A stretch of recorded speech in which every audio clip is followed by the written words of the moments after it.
Being a fan of both puzzle games and horror movies, I was very interested to check out Slayaway Camp that's now available on console. But does this game end up slaying the competition, or is this camp not worth visiting?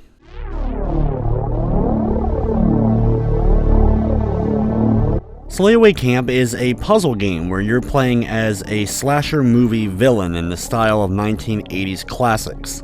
The game can be played from both a top-down and isometric views, which you can switch on the fly in order to get the best view possible of your moves. Each of the puzzles are basically a sliding puzzle where you need to activate a few things, in this case kill a few random citizens, in which case you'll then activate the portal and be able to complete the level.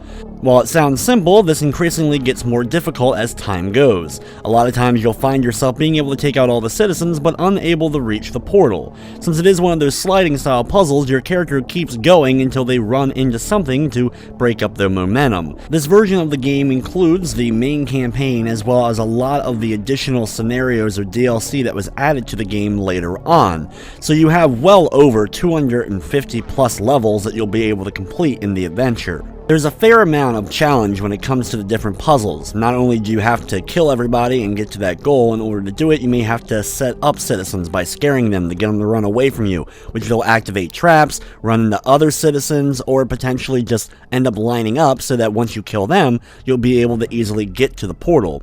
You have stuff like telephones that you can activate which will lure certain citizens towards them, as well as you'll also have to keep an eye out for different types of the citizens that can potentially take you out, like the police. The game has a very approachable difficulty. There's a rewind button so you can go back to your previous turn or all the way back to your very first turn if you want to, in case you end up making a mistake or you just want to experiment a little bit. You can also skip levels and get hints as far as trying to help you figure out the various solutions. Every so often levels change up a bit, as you have ones where you have a limited number of turns at your disposal to finish the level, as well as ones where citizens can escape, and if any do, you end up losing. The game has a fair amount of creativeness put into it, as far as not only the theme with the 80s horror vibe, but also in just the overall level designs of the different puzzles.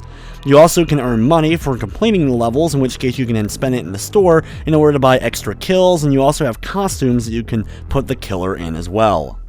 From the technical side of things, the game ran smoothly. I didn't run into any major glitching, crashing, or slowdown of any sort. Slayaway Camp is available now on the PS4 for $16.99. It does have a Platinum trophy. The game is also available on the Xbox One and PC, as well as mobile devices. Overall, if you're a fan of sliding block style of puzzles, this is a very enjoyable take on the entire genre. With a large amount of levels, it'll probably take you hours in order to finish things up, and it has a relatively easy platinum trophy that you can get for completing everything in the game. The game also has adjustable gore, so if it's a little bit too violent for you, you can tone it down so you can just focus on the puzzle aspect.